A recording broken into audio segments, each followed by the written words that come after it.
स्वागत है दोस्तों आप सभी का आपके अपने चैनल पॉजिटिव थिंकिंग में। इस वीडियो में मैं आपको कार्तिक मास में तुलसी जी की महिमा व कथा के बारे में बताऊंगी।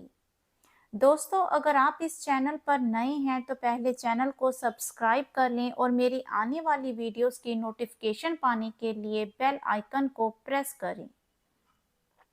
ब्रह्मा जी कहते हैं कि कार्तिक मास में जो भक्त प्रातःकाल स्नान करके पवित्र हो कोमल तुलसी दल से भगवान दामोदर की पूजा करता है वह निश्चय ही मोक्ष पाता है। पूर्व काल में भक्त विष्णुदास भक्ति पूर्वक तुलसी पूजन से शीघ्र ही भगवान के धाम को चला गया और राजा चोल उसकी तुलना में गौण हो गए।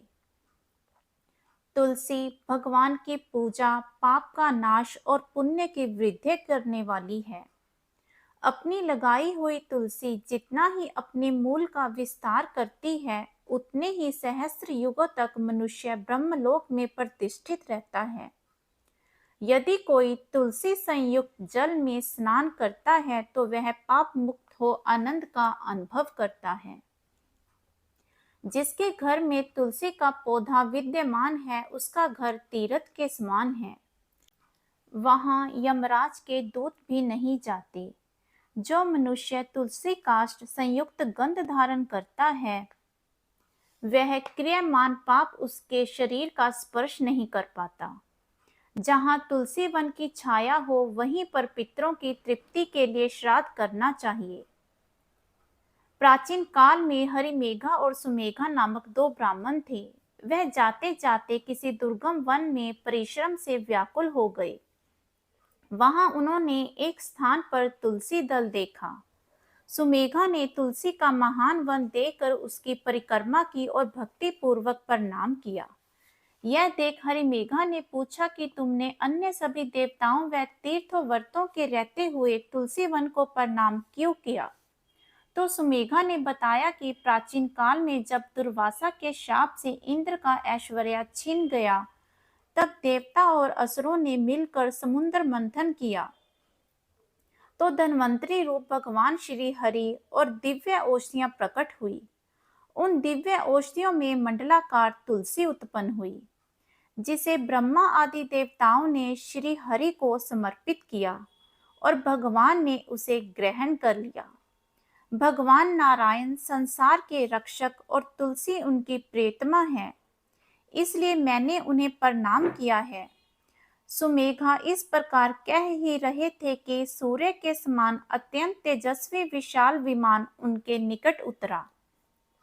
उन दोनों के समक्ष ही वहां एक बरगद का वृक्ष गिर पड़ा और उसमें से दो दिव्य पुरुष प्रकट हुए। उन दोनों ने हरिमेघा और सुमेघा को प्रणाम किया। तब दोनों ब्राह्मणों ने उनसे पूछा कि आप कौन हैं?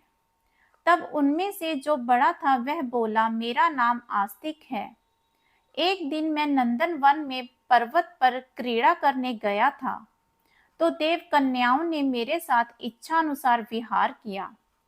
उस समय उन युवतियों के हार के मोती टूटकर तपस्या करते हुए लोमश ऋषि पर गिर पड़े। यह देखकर मुनि को क्रोध आ गया।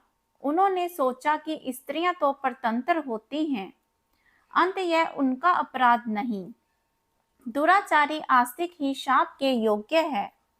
ऐसा सोचकर उन्होंने मुझे शापित किया। अरे तू ब्रह्म राक्षस होकर बरगद के पेड़ पर निवास कर। जब मैंने विनती से उन्हें प्रसन्न किया तो उन्होंने शाप से मुक्ति की विधि सुनिश्चित कर दी कि जब तू किसी ब्राह्मण के मुख से तुलसी दल की महिमा सुनेगा तो तत्काल तुझे उत्तम मोक्ष प्राप्त होगा। इस प्रकार मुक्ति का शाप पाकर मैं चिरकाल से इस वृक्ष पर निवास करता रहा। आज दैववश आपके दर्शन से मेरा छुटकारा हुआ है। तत्पश्चात वे दोनों श्रेष्ठ ब्राह्मण परस्पर पुण्यमयी तुलसी की प्रशंसा करते हुए तीर्थ यात्रा को चल दिए। इसलिए भगवान विष्णु को प्रसन्नता देने वाले इस मास में तुलसी की पूजा अवश्य करनी चाहिए। दोस्तों अगर आपको यह जानकारी अच्छी लगी हो तो इसे ज़्यादा से ज़्यादा लाइक व शेयर करें और भगवान श्री विष्णु का आशीर्वाद प्राप्त करें। ओम नमो भगवते वासुदेवाय नमः।